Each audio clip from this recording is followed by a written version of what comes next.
el río amenazó aislarles completamente.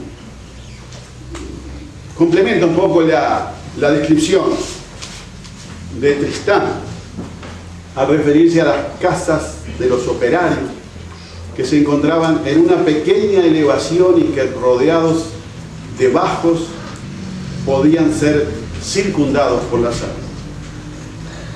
Él cuenta cómo salió con su familia por la ventana, acomodados del mejor modo posible, la ropa en los baúles, y mientras el encargado de la oficina de policía cortaba alambrados, abandonamos nuestra vivienda en una carreta sin techo bajo una lluvia espantosa. Él cuenta cómo el policía iba delante de los vehículos a caballo, nadando algunas veces con una linterna en la mano y alumbrando el camino. En el momento en que escribo, me dicen que el agua va entrando por las ventanas de mi casa, a otras llega hasta el techo. El establecimiento ha experimentado considerables daños, pero no irreparables. Un último dato de las crecidas es de 1900, de marzo de 1900, y también del diario El Pueblo de San José, que se refiere a la gran creciente, de los grandes perjuicios que ocasionó en el edificio de la que fue Fábrica La Trinidad, derrumbado y llevado por las aguas, como asimismo parte de la población de aquellos alrededores. Ese fue el fin de todo rastro de la industria de Buchental. Vamos a iluminar un poco, informar un poco sobre la causa de la interrupción, que es un proceso bastante rápido, que se gestó en más o menos un bienio, 1882 a 1884. Por ejemplo, en el periódico El Imparcial de octubre de 1882, del 1 de octubre de 1882, hay referencias a que habían desaparecido los temores que se tenían de que suspendiese su movimiento en la próxima faena, la fábrica. Se decía de temores en el conocimiento que se tenía de que a su llegada a París, don Lucas Herrera Lloves era el arrendatario de la fábrica, era quien hizo de empresario. Al llegar a París, dice, su ex socio Caballero le había entablado pleito. Al mismo tiempo se dice de cierto embargo preventivo, no solo de valores que por documento en toda regla Caballero había afectado al pago de sus deudas, con cuya responsabilidad cargó Herrera Lloves. Se decía también de 5.000 cajones de carne conservada que la nueva sociedad mandaba de su cuenta en el mismo vapor que condujo al referido Herrera. De que existía motivo para temer la paralización de la fábrica por algunos meses, cuando menos, de que la justicia francesa había fallado a favor del uruguayo. Estas eran noticias fragmentarias que llegaban en un momento muy lejos, muy lejano de la globalización actual y que todo se sabe al instante en todo el mundo. Pero atención, que aquí había un dato interesante, sospechoso, porque también se decía en esa información del Imparcial que se había logrado suprimir la banda de vampiros que habían estado chupando el fruto de la inteligencia y del trabajo del primer industrial uruguayo. Aquí había algo raro, mucho más que una crecida. O si algo creció, fue el capital de alguien. En 1883, septiembre casualmente, se afirmaba y se introducía una palabra complicada, la palabra concurso. Los concursos de acreedores son operaciones judiciales para pagar a los acreedores de un deudor crecido. Y dice que se arregló con don Luciano Bremont. Luciano Bremont fue un francés muy prepotente, que fue buen responsable de que todo saliera muy mal en Buchental. Era el apoderado de la señora de Buchental. Pero en principio se pensó que con él se podía arreglar. Y ya cerca de fines de 1883, en noviembre del 83, el señor Bremont, encargado de la fábrica, dice el estanciero, dice, encargado de dicha fábrica por ahora, había faenado 50 animales. 50 animales para lo que faenaba la Trinidad en su auge no era nada. Que como ensayo han sido enviados a Francia, siendo el propósito de dicho señor abastecer al ejército francés. Este señor no conocía nada y todo fue muy mal con él. El que conocía era Lucas Herrera Llor. Y todo finaliza con un gran remate judicial, la destrucción del pueblo y el pago a los distintos acreedores, dentro de los cuales se encontraban incluidos lógicamente los trabajadores. Se explica también este tema de los problemas financieros como causa en las características de ese remate. Fue un remate voraz, donde lo que interesaba era recuperar activos, y se destruye, es una destrucción urgente del rancherío, al punto que en la publicidad del remate se obligaba a los compradores a demoler las poblaciones y transportar inmediatamente los materiales. Se venden con la condición de que él o los compradores procederán enseguida a demoler los ranchos y extraer los materiales del campo en que se hallan. Esta fábrica desapareció por uno de esos azares tan comunes de la vida especulativa. Se comparte la causa. La causa fue financiera. En el periódico El Estanciero de septiembre del 83 se decía que la existencia de la fábrica era cuestión de vida para Libertad, y además es de sumo provecho para nuestros estancieros. Esto se entiende perfectamente porque la fábrica consumía ganado. El ganado subió extraordinariamente, 4 o 5 pesos, que en aquel momento era una fortuna. Se cerraba la fábrica La Trinidad y se desplomaban las casas de ese progresista pueblo. Vino inmediatamente la deserción de millares de operarios, emigraron las familias, quedando un cementerio de vivos. Vivos en el sentido más directo de la palabra. Otra publicidad de remates por esos días en el mismo periódico era curiosa, decía: ojo constructores, 500.000 ladrillos, maderamen, etc., por orden del señor juez de paz de la sexta sección y por juicio de desalojo seguido por la señora María Pereira de Buchental, y ahí vienen todos los propietarios. Casualmente ahí no hay ninguno, o hay uno solo, de esos apellidos que apareció después aquí, que es Gabasturi. Otro titular del pueblo era las ruinas de un pueblo.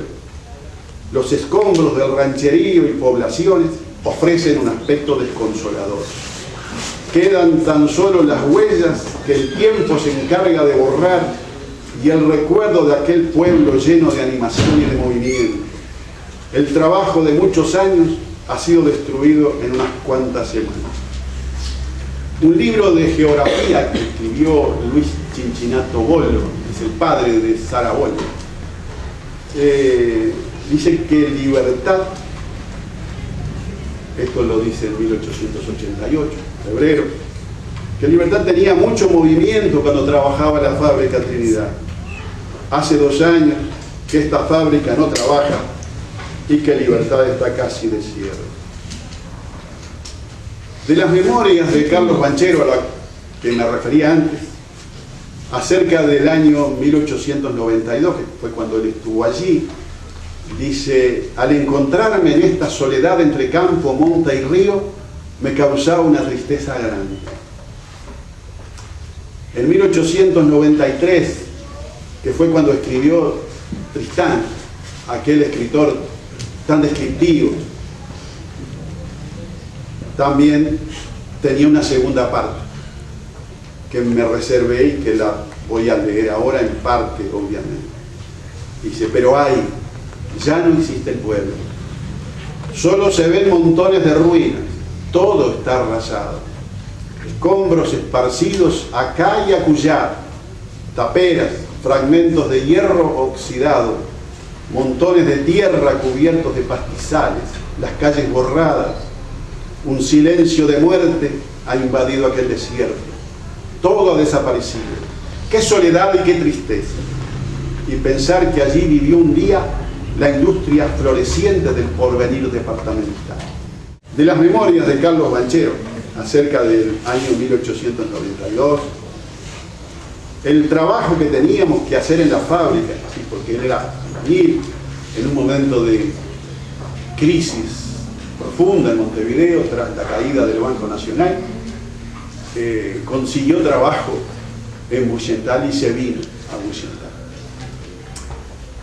Y dice que el trabajo que teníamos que hacer en la fábrica era componer la fábrica. O sea, aquí hay cierta esperanza y optimismo.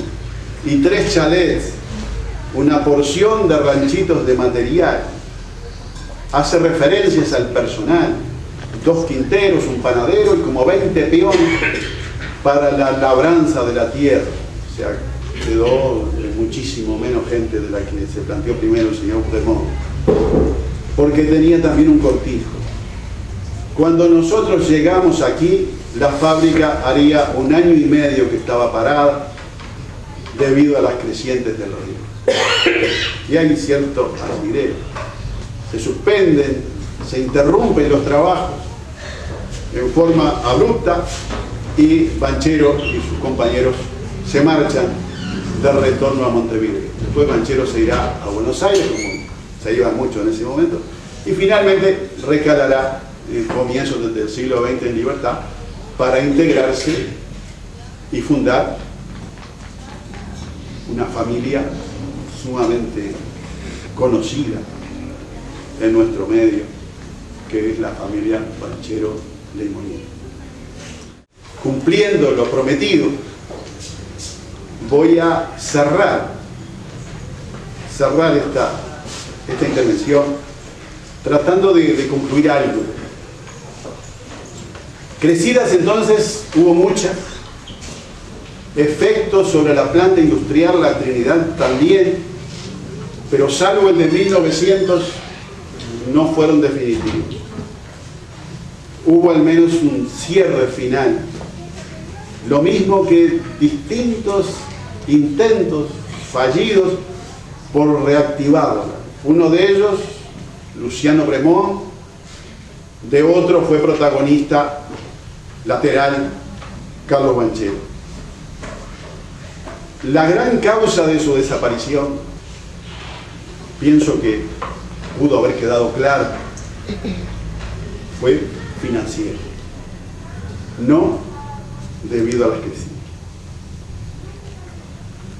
En 1900, que lo tomamos yo también como el fin de la industria, como el fin de los trabajos en la industria, como el fin de la actividad en la industria, es en realidad el fin de los galpones. Se lleva lo que quedaba de los galpones y de las instalaciones, pero son desechos, son ruinas, es una industria paralizada. Desde luego la relación local con el río, la dependencia económica de Libertad con la fábrica, no tienen forma de negarse. Hay una valoración, una incidencia vital sobre el pueblo de Libertad. Era la vida, se dice en algún lugar. En cuanto a población, aquí hace falta que empleemos el sentido común. Hay algunas reubicaciones, pocas, pero es evidente que no podía un pequeño pueblito como era Libertad en 1883, 1884, recibir a cientos de nuevos pobladores, porque cientos eran los trabajadores. En época de zafra llegaron a trabajar 500 obreros en la planta de la trinidad. Pero algunos apellidos de allá aparecen acá. Por ejemplo, aparece Brígido Guerrero, que pienso que está muy vinculado, que es quizá el primer guerrero que vino al pueblo. Aparece, como ya dije, Cabazú. Aparece Gañé. De Gañé nosotros usamos en 1972 una libreta escrita en francés por el señor Gañé, que nos facilitó Carlos Gañé. Entre los desalojados de Buyental, esos de los años 1880 para el remate, desalojados judicialmente, el único apellido que aparece ahí, que se repite acá, es un Gabatú. Pero la migración masiva, el trasplante de pueblo, no pudo. Y diría que si hubo trasplantes individuales, ellos fueron mínimos, porque no podía ser de otra manera. En la leyenda, nuestra leyenda, parte de nuestro ser colectivo, porque está incorporada, se mezclan efectivamente elementos ciertos y ficticios. Fueron adecuados a un relato funcional, claro, lineal, sin fisuras. Sin embargo, en su esencia y como conjunto, creo que es falso, probadamente falso, porque además calla o desconoce o combina con otras las verdaderas causas. Tal vez los he convencido, puedo suponerlo, siempre y cuando crean en la veracidad de los testimonios que yo utilicé. Se abren grandes preguntas para todos, para ustedes, para mí, para los que no vinieron. ¿Por qué se generó el equívoco? ¿Por qué lo recibimos tan elaborado, tan creíble? ¿Por qué persiste? Es un puzzle, una conjunción de retazos. Es para preguntarnos, cuanto más elaborado, es menos confiable. Son propuestas. Yo recibí en mi etapa escolar de mi querida abuela esta versión y me encantó. Me encantó. Y después la maestra preguntó qué sabíamos de los orígenes locales y yo le dije esto y me sentí orgulloso y me preguntó, ¿y tú de dónde lo sacaste? Y la respuesta mía fue de lo más insoportable. Le dije, de la historia. Lo cual le chocó. ¿Cómo de la historia? Pero en fin, fueron los primeros pininos. Yo invito y me pongo en la fila a iniciar aquí y ahora un debate fraterno en torno a esas y otras grandes preguntas. Como se puede apreciar, los aportes que acaba de realizar el historiador y licenciado Arturo Bentancur es de gran importancia. ¿En qué sentido podemos afirmar esto? En que toda comunidad, todo pueblo, todo país necesita volver a sus raíces, y en este sentido creemos que el aporte de él, y tratando de involucrar a la mayor parte de la población y también dentro de esa población a los jóvenes y a los niños, es el valor importante y trascendente que debemos darle en esta oportunidad. La historia se construye, la historia es una ciencia social, y en ese sentido podemos apreciar cómo el mismo historiador, que hace décadas atrás partía de una hipótesis de investigación, hoy tiene otra hipótesis de investigación, y quizás es de ahí que nos puede llamar la atención el cómo hace referencia a lo que es un poco lo que está en la memoria colectiva, y hoy desde la investigación histórica eso pasa a ser simplemente un relato anecdótico y no un dato científico. Insistimos en que la historia es una ciencia y como tal requiere un método de investigación, y que existen distintas corrientes historiográficas que refieren lo que es el aporte que puede hacer el licenciado Arturo Betancur desde lo que es la academia, con todos sus instrumentos y sus herramientas para investigar, la investigación que se puede hacer acotada a un centro de estudios, donde justamente lo que buscan los educadores del centro de estudios promover el gusto por la investigación. Ningún niño, ningún adolescente va a ser investigador hoy. Lo que tratamos y tratan todos los docentes en el país es promover el gusto por esa investigación, y creo que quienes diseñaron este proyecto de trabajo es a lo que apuntan. Por otra parte, como decíamos, las corrientes historiográficas de las últimas décadas del siglo XX hacen referencia a diferentes tipos de historias. En este momento yo me refería a lo que es una de esas corrientes, la historia social, que es aquella historia que rescata los valores de las localidades, usando como una de las estrategias y vinculada con ella la historia oral, lo que algún investigador ha llamado poder recoger la voz de los sin nombre. Muchas veces los libros de historia que estamos acostumbrados a leer, los manuales, no importa el carácter de profundidad que tengan, hacen referencia generalmente a las mismas personalidades, a las mismas figuras, y a veces quizás en el imaginario de la gente, en el colectivo, queda que la historia la construyen ese tipo de personas. Por eso permítanme insistir en el valor de la historia social y de la historia oral, porque creo que es hacia eso lo que también aportaba Arturo con su aporte, que más allá de la investigación científica desde la academia, como yo decía, también él recoge aportes orales, el aporte de otras personas del medio, como es sin lugar a duda el señor Walter Noda, que también hace una investigación tratando de recoger lo que son las vivencias, y son esas vivencias las que en una sociedad y en un mundo globalizado creo que es lo que tenemos que rescatar. Hay ciertos valores de identidad de los pueblos que es a lo que tenemos que apostar.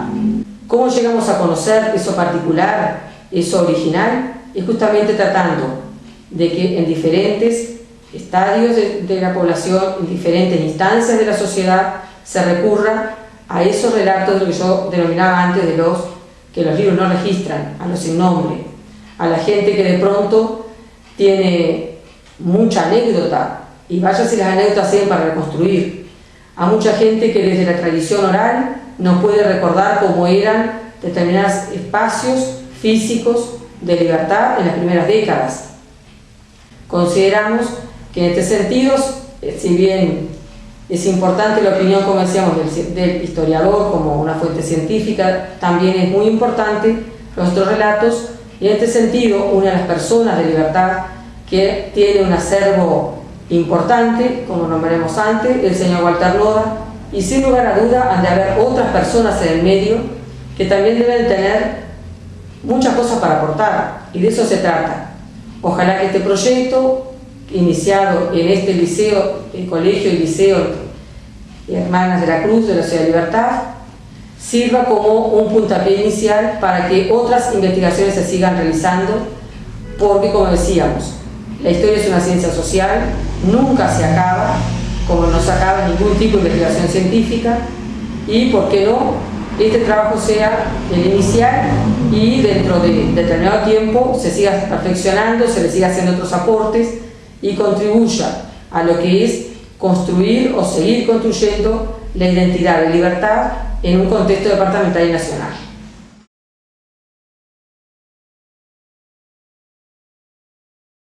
Mi nombre completo es Walter Hugo Noda Fabre, nací un 13 de julio del año 1946 en Libertad, siempre he vivido acá Y bueno, en cierto modo digo como que he tenido toda mi familia acá mismo en Libertad. Me ha gustado siempre la historia, por eso hoy por hoy hemos recabado una inmensa cantidad, quizás desde la época de escolar, he venido siempre bueno, observando, hablando con personas mayores, recabando informes y calladito la boca hasta estar seguro antes de decir una fecha o algo de todo lo que ha acontecido. ¿Qué es lo que lo impulsa a hacer Bueno, toda esa investigación? Yo creo que lo mencionaba recién justamente Sí. con respecto a eso. Solamente me gusta la historia, pero... Sí, no, me gusta la historia, me gusta mucho leer, eso nos lleva a que... Y mi padre, por ejemplo, que nació en 1897, falleció de casi 90 años, de manera que para mí más que un padre era un amigo, en muchas ocasiones nos sentábamos a charlar y teníamos comentarios de época, de las trillas, de cómo se vivía. Mi padre fue testigo inclusive de cuando se hizo el puente de la Barra, de manera que también fue una historia bien. Y después hablé con muchas personas